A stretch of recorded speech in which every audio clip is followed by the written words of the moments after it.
One will be appointed to you, sir. Yes, Judge. On January 17th, 2025, the officer was dispatched to an assault. Upon arrival, the officer... That's the classic Miranda warning TV. Didn't lie about that one, but notice how fast the judge runs through it. Blink and you'll miss your constitutional rights. met with the complainant, who stated she and the defendant have been in a dating relationship for 11 months. The complainant then stated the defendant had been continuously assaulting her, and she showed surveillance video of the incident to the officers. The officers observed the defendant grab the complainant by the hair and strike her several times in the face with a boxing glove. The officer also observed the defendant get on top of the complainant and pin her down, striking her in the face, and the complainant advised she felt pain from all the strikes. The officer observed the complainant to have visible abrasions on her left shoulder and bicep, along with redness on her face. Wait, hold up. A boxing glove. That's not just assault, that's practically a pay-per-view event gone wrong. And yes, the glove still counts as a weapon under the law. He just had an assault that was dismissed in October of this past year. Yes, Is this the same complaining witness? Okay. Mr. Marquez, I'm going to find that there's probable cause to go forward with your case. I'm ordering you now as a condition of your bond not to have any contact with this person whatsoever. I'm issuing what's called a magistrate's order for emergency protection, which is a court order that identifies Ms. Rubio as a protected individual. You're not to commit family violence or an assault against this person. Commit an act. Here comes the hammer the mag order. Think of it like an emergency restraining order on steroids. One wrong move, and this guy's back in cuffs. In furtherance of an offense under section 42.072 of the Texas Penal Code is this a stalking statute. You cannot threaten, harass, use another person to communicate a threat or harassing behavior. You cannot be in possession of a weapon or go within 200 feet of the Melbourne Street place. Do you understand? Yes, sir. I want you to understand that I'm going to protect every single person in this county by all means necessary. You endanger my public, it's not going to go well for you. Felicia, I want to make sure that he's not consuming alcohol or drugs. I'm going to randomly test you. If I find that you're using alcohol or illegal drugs, likewise, I will revoke your bond, put you in jail, make your bond very high. Do you understand? So it looks like a protective order has been issued. I would get to know it, because if you violate this protective order, the state can and will file a violation protective order. That is the capital murder of misdemeanors. Do you understand, sir?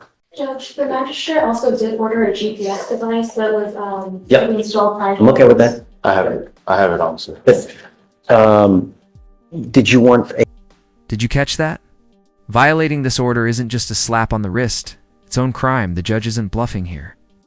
One text, one phone call, and boom, new charges. Do you need a lawyer, sir? Okay. So you don't want a court-appointed lawyer then? Okay. I'm going to have you sign a reset. After that, we'll get with Felicia for your bond condition. After that, you're free to go. Don't violate these conditions, Mr. Marquez. It's not going to go well for you. Do you understand? Okay. Come on. I have it listed here as Sarmiento. Is that right? Or is it Sarmiento? Sarmiento. Sarmiento? Sarmiento. Sarmiento, correct. S-A-R-A? Yes. S-A-R-M-I-N-T-O. Sarmiento. Okay. All right.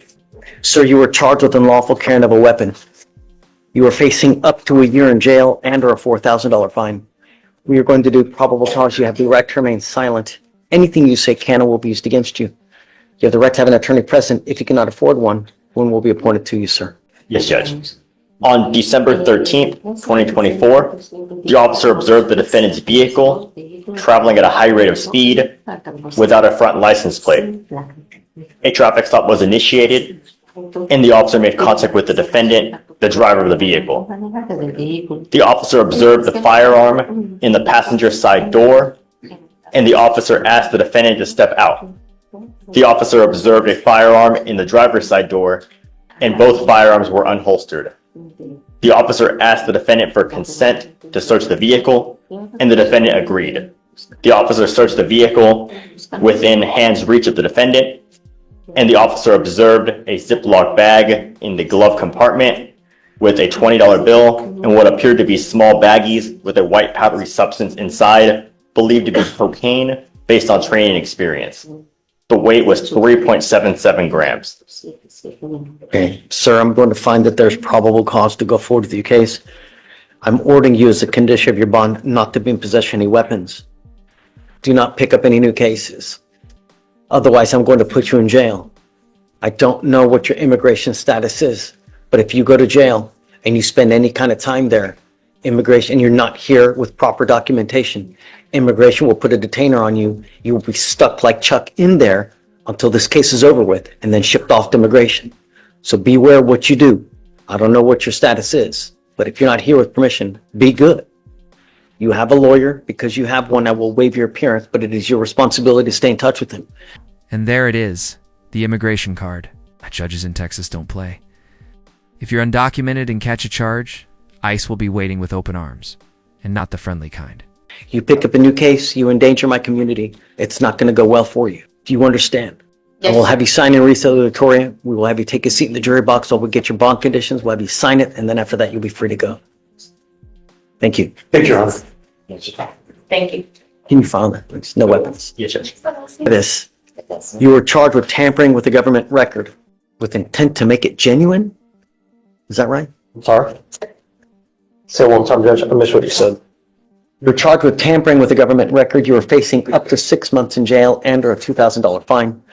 We are going to do probable cause. You have the right to remain silent. Anything you say can or will be used against you. You have the right to have an attorney present. If you cannot afford one, one will be appointed to you, sir. On January 16th, 2025, the officer observed the defendant's vehicle with a paper license plate on North Freeway, East Service Road.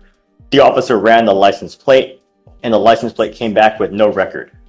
The officer observed the license plate was a copy and did not have required security features. A traffic stop was initiated, and the officer made contact with the defendant, the driver of the vehicle.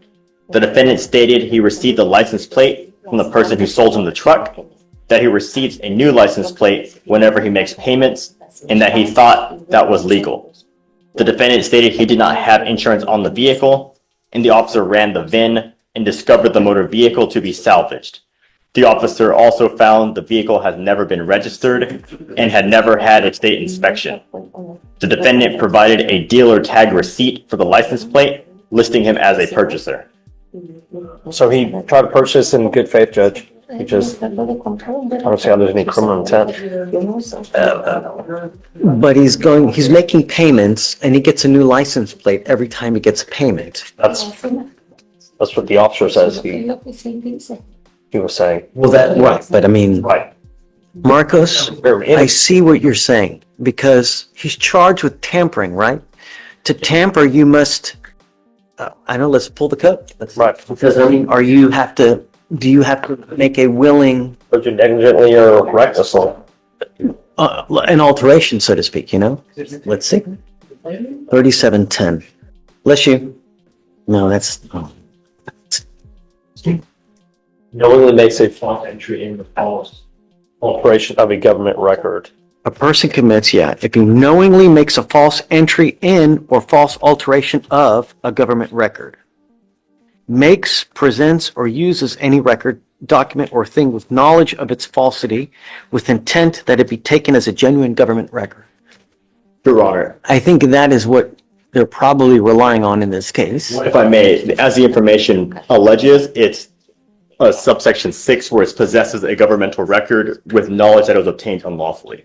So, Well, he doesn't know it was intended lawfully, even from. Well, hold on. That's your burden, yes, right? Judge, and in this case, we would show that reasonable certainty by his obtaining it every time he makes a new purchase and obtaining it from the person who obtained the vehicle rather than from the government. So it would be through that. When I go buy a new car, though, they give me a tag. You know what I mean? So at some point, yes, you're supposed to get something like a license plate from, I guess, a state, from the state authority, right? They give you the license plate, but here, They give you the paper plate, and you assume that they're going to do all the paperwork behind the scenes. They send it to the government, to the state agency. Then the state agency sends you the metal plates. if this had been like maybe a month or two that he had purchased it, perhaps. But if we're talking that he's had this car for like a year, then I don't think that's reasonable. I don't think that's a reasonable argument to make. So, And I don't know how long and it is. this car purchase, Let me see, Your Honor. So the only thing in regard to the status of the vehicle is the officer only found that it was a salvaged vehicle, and he lists a date of loss as May 29th, 2020. So I don't know if that's when the defendant obtained it or that's just. when No, it was that's just salvaged. when it was salvaged at Yeah, that so time. that's So the at that only- point, you can't even drive the car because it's salvaged, right? Right, and It's a that's salvage title, the but date that the officer provides. So, so with the information you we have a have, copy of the tag? let me see. So the buyer's tag lists an expiration date of February 5th, 2025 and lists the vehicle of the 2007 Chevrolet and it doesn't Is list. this, it should say like a date of purchase, right? Why don't we do this? Look, So it says it expired February 5th, and this happened on January 16th, and I just asked him when he bought it, he said it was about a month and a half ago, and I said, how many let's do this. Show me. Let me give you more time. Let me just do a little bit more diligence. All right. We'll come back, but let me burn through all this because I didn't think it was going to take this much time, but we'll revisit. Okay. Yes, yes. Don't worry.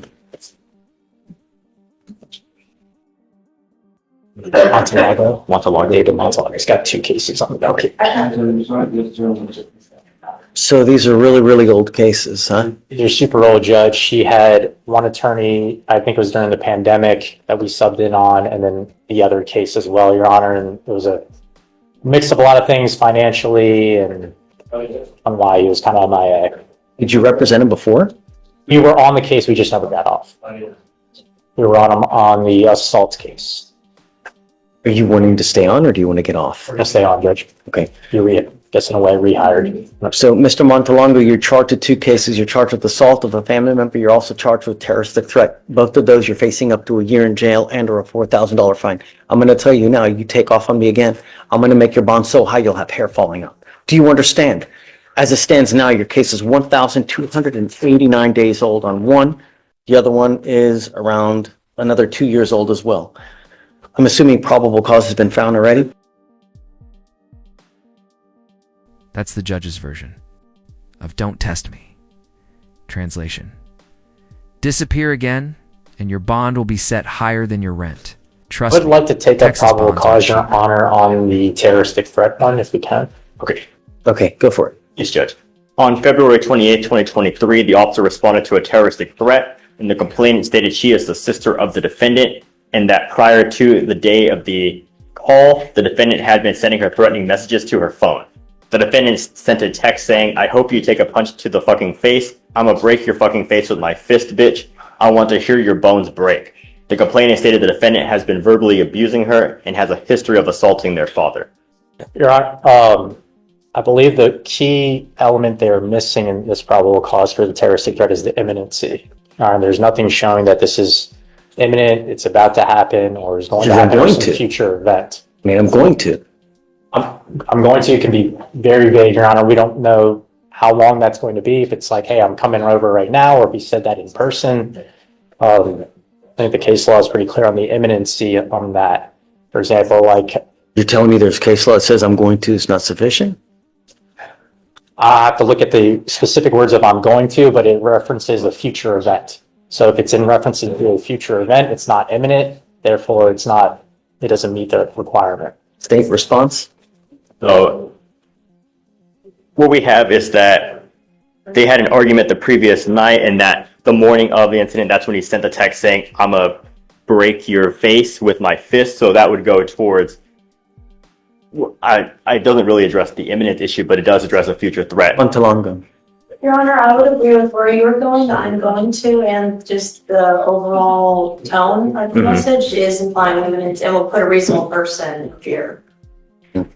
I think so as well. Mr. Montalongo, I'm going to find that there's probable cause to go forward with your case. I'm now issuing a magistrate's order for emergency protection that identifies the complaining witness in this case as a protected individual. You cannot communicate with this person in any manner. Phone calls, text messages, any way. You're not to threaten, harass, use another person to communicate a threat or harassing behavior. You cannot go within 200 feet of where she lives or where she works. Do you understand? If I find that you violate this court order, I'm just going to put you in jail. Got to understand, I'm going to protect my public at all costs. I don't care who you are, what color, whatever. Do you understand? Now, I'm not waiving his appearance because the cases are super old. We got to figure out where we're going. So I'm going to give you guys one setting to figure out where we're going to go. Is discovery complete on both of these cases? It appears that the RIP is missing on the terroristic threat and on the assault.